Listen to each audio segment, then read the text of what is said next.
ได้เลยทุกคน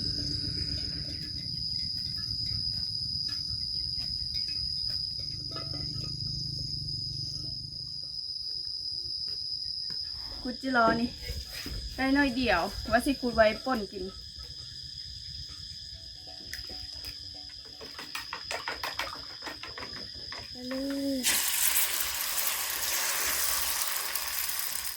มาได้ทุกคนได้กินข้าวน้ำกันเด้อแล้วเมนูของเราก็มี2 เมนูกินข้าวเช้า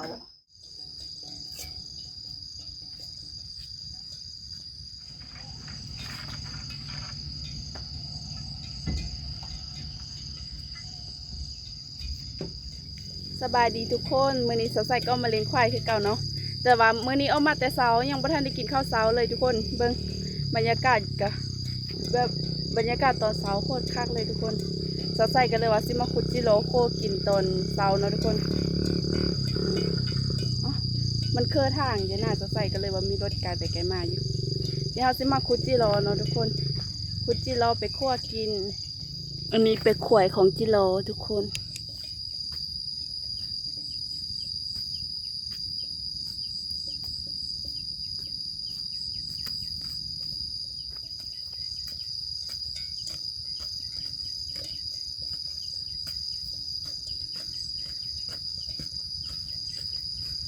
เลิกอยู่แล้วทุกคน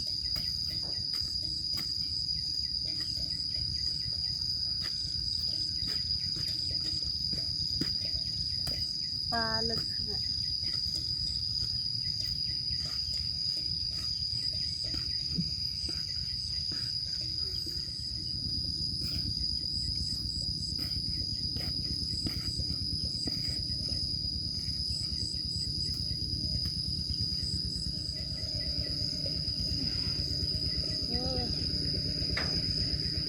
ได้เลยทุกคนคุณแรกก็ถมไว้เฮ้ยอีกพอเท่าเนาะ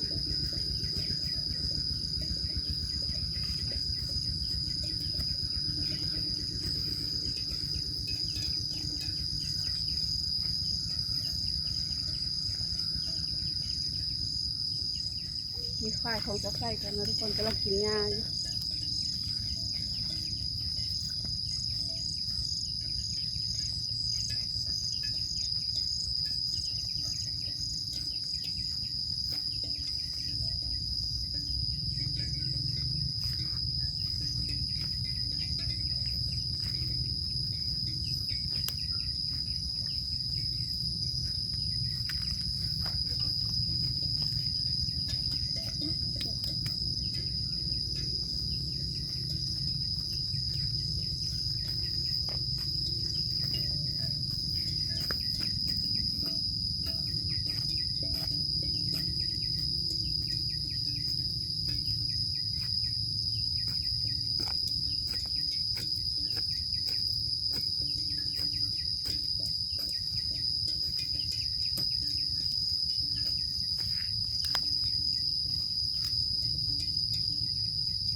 คงแล้ว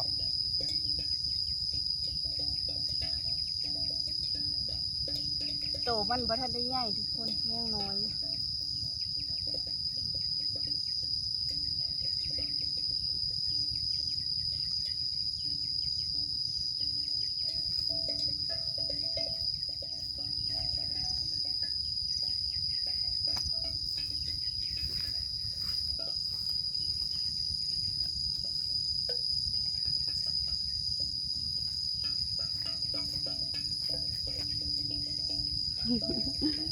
มันอยู่เลิกแล้วก็ได้2 ตัว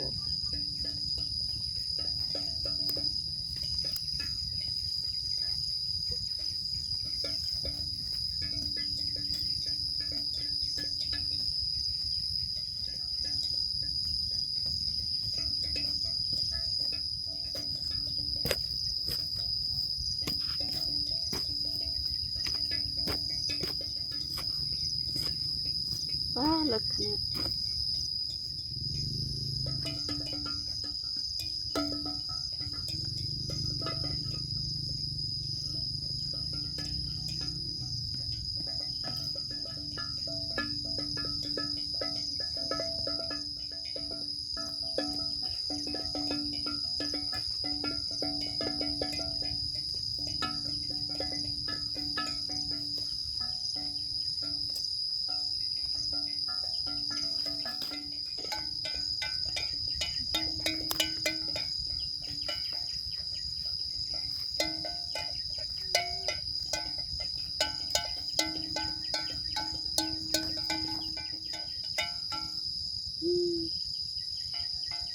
ควายของสดใสนะ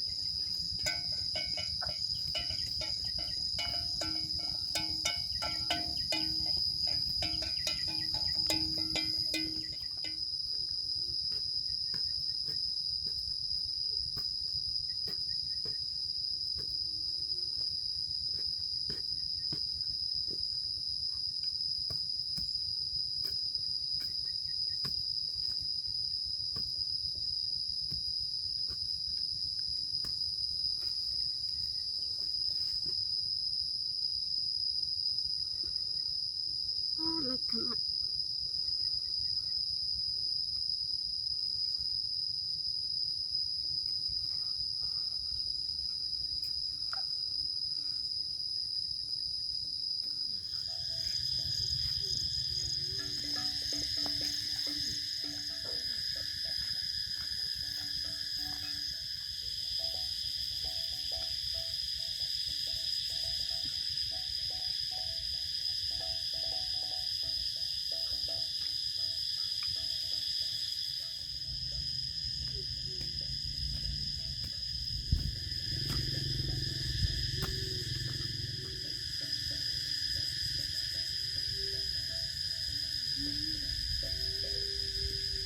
ได้อีกแล้ว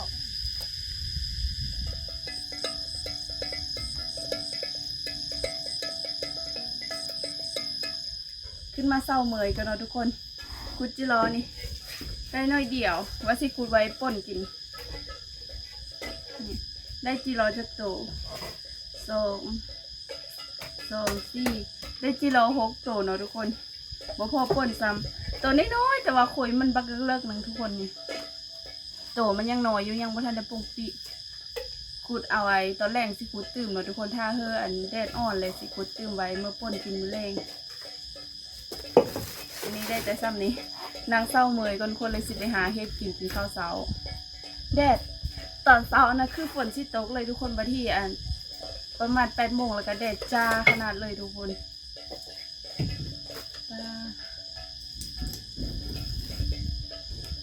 พักกินน้ำกินไหนก่อน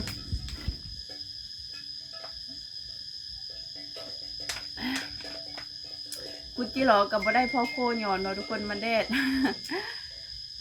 มันแดดกับข่อยมันเลิกก็เลยว่าคูดได้น้อยเดียวนึงทุกคนใบถ้าแบบมันตัวใหญ่ก็นี่เลยสิมาคูดใหม่ตอนนี้ปลาไว้เพิ่มมันใหญ่ก่อน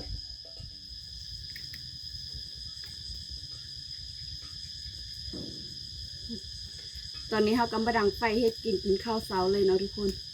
ยังไม่ทันได้กินข้าวเช้าเลยฝ้าออกมาเสื้อควายเพราะว่าควายนะมันมักฮ้อนแดดทุกคนถ้าออกมาสายนี้มันสิฮ้อนแดดไวกว่าโง่เนาะทุกคน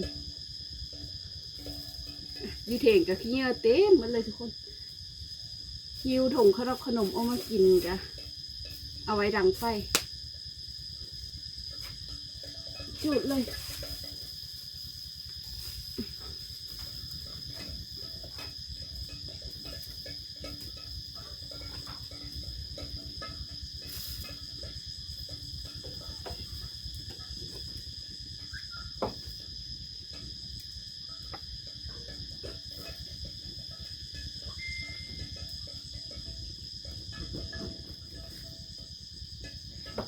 ตอนนี้เฟของเราก็ติดแล้วนะทุกค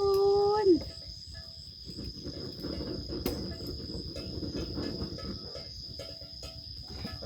เดี๋ยวเรามาเฮ็ดกินกันเลยเนาะนี่เนาะทุกคนเมนูข้าวเช้าของเราก็คือไข่เนาะซื้อมาแต่บ้านจะใส่ซี่คั่วทอดเอา2 หน่วย 3 หน่วย อดเอา3 หน่วย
ทอดไข่ใส่หมักพริกใส่หมักพริกกำหนึ่งแล้วทุกคนใส่หมักพริกดิบ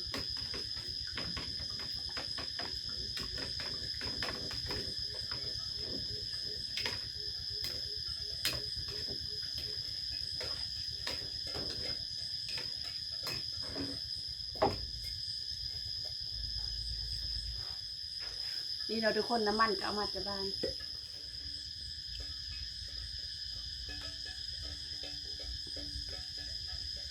น้ำมันพอดีมืดเลยทุกคนเอามาแต่บ้านเหลือหน่อยหนึงนี่ที่เราสิเอากระเทียมลงไปเลยนะทุกคน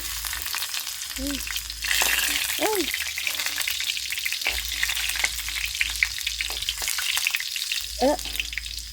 น้ำมันกระเด็นไข่ของเรานะทุกคน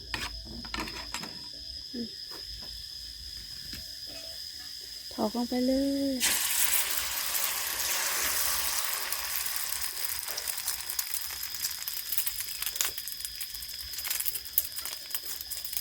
ไฟแห้งขนาด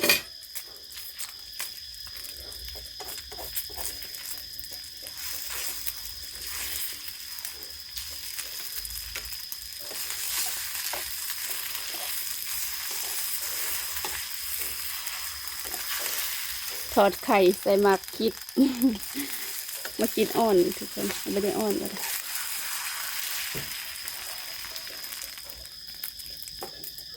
น้ำมันมันน้อย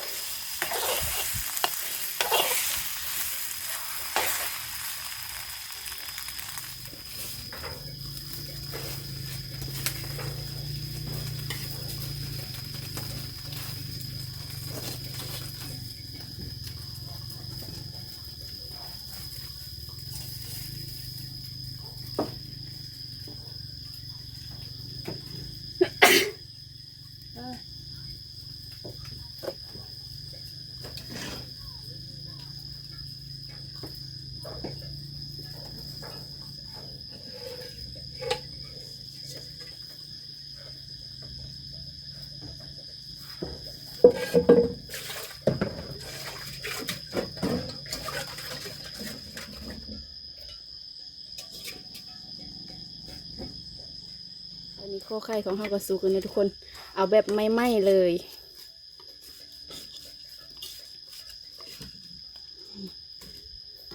ไฟมันแห้งแล้วทุกคน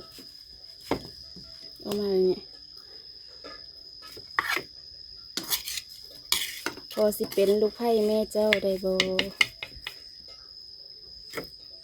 นี่เนาะทุกคนทอดไข่ของเราก็สุกแล้วสิไม่ไหม้หน่อยนึงเนาะพอดีว่าไฟแห้งเนาะทุกคนมาเด้อกินน้ำกันตอนนี้ทอดไข่สุกกำลังค้างหม้อสิต้มมะเขือต่อทุกคนสิปนมะเขือซื้อไข่พอดีว่าไข่เขายังอยู่หน่อยนึงเขาสิต้มมะเขือป่นซื้อไข่เนาะทุกคนไข่เขายังอยู่หน่อยนึง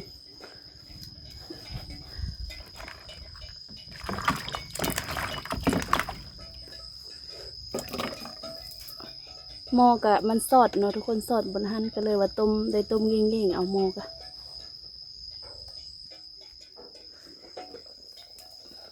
จ้าสุกแล้วทุกคน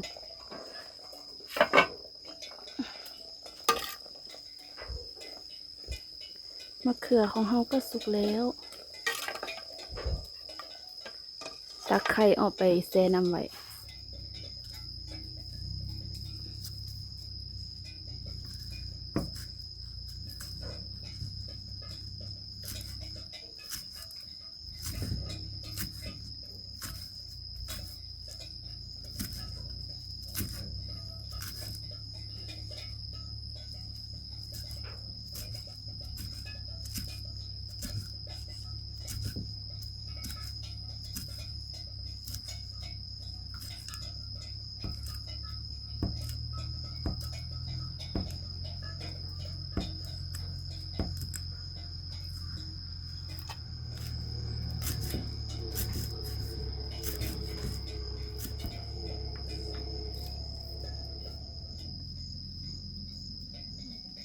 ตอนนี้เรากำลังชิจี้มาขีดไว้ป่นมะเขือเนาะทุกคน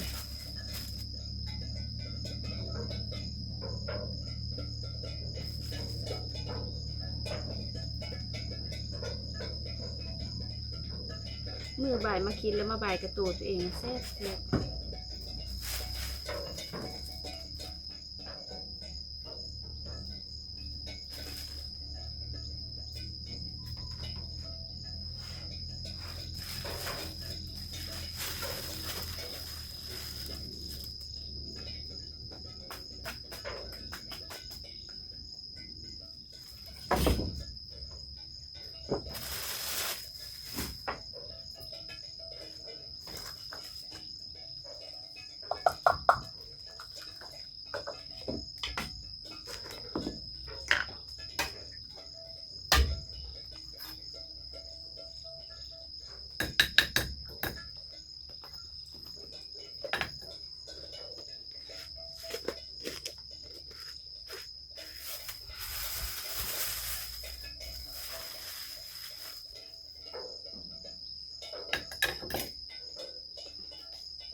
คือเสื้อไข่เนาะทุกคนใครเคยกินว่าเมนูนี้โคตรแซ่บเลย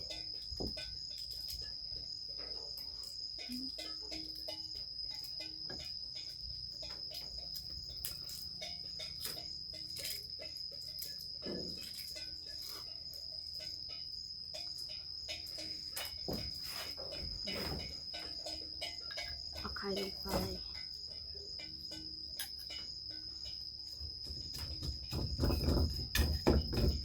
ตำไข่ให้หมุนเลยจังเซอร์มะเขือดำ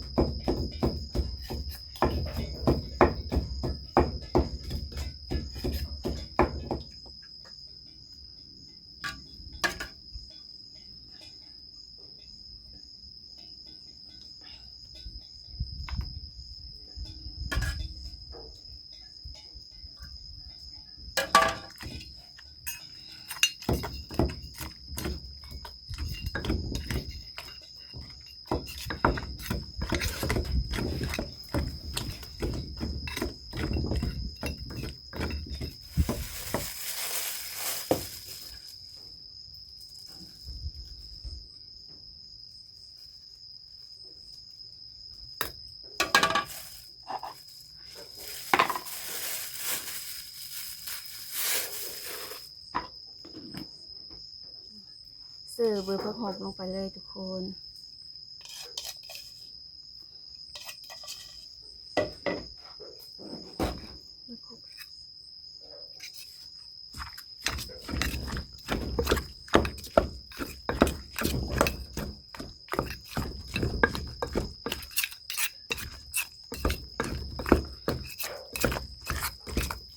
เสิร์ฟข้าวโพดจังเลย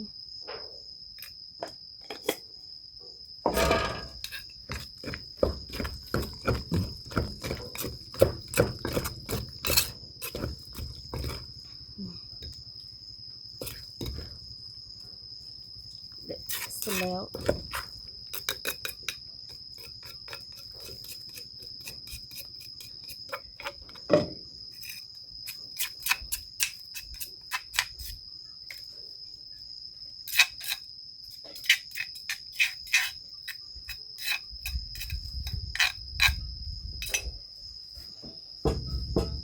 นี่เนาะทุกคนเมนูล้ามะเขือของเฮากันแล้วมาเด้อกินนำกันเด้อแล้วทุกคนเมนูของเฮาก็สิมีคั่วไข่ใส่หมักเผ็ดแล้วก็รามะเขือเสื้อไข่มาได้อทุกคนเด้อกินข้าวนำกันเด้อแล้วเมนูของเฮาก็มี2เมนูกินข้าวเช้ากินข้าวเช้ากันทุกคน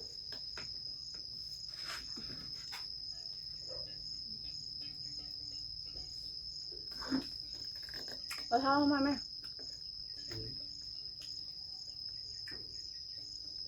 รามะเขือ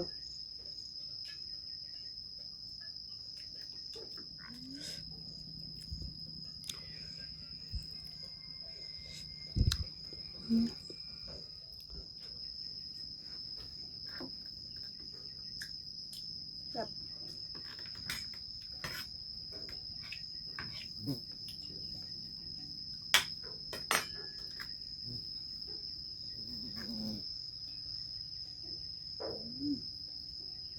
คำนี้ใหญ่เลยทุกคนจะกินข้าวแห้งนะ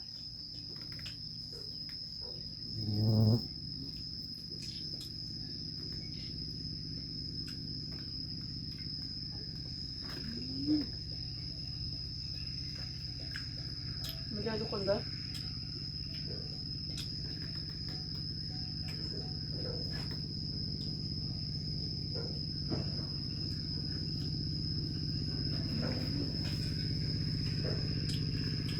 แบบมาก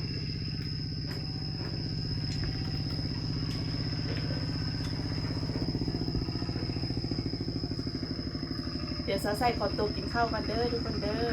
ไม่ได้กินนำกันเด้อบ๊ายบายทุกคนพบกันใหม่คลิปหน้าเด้อ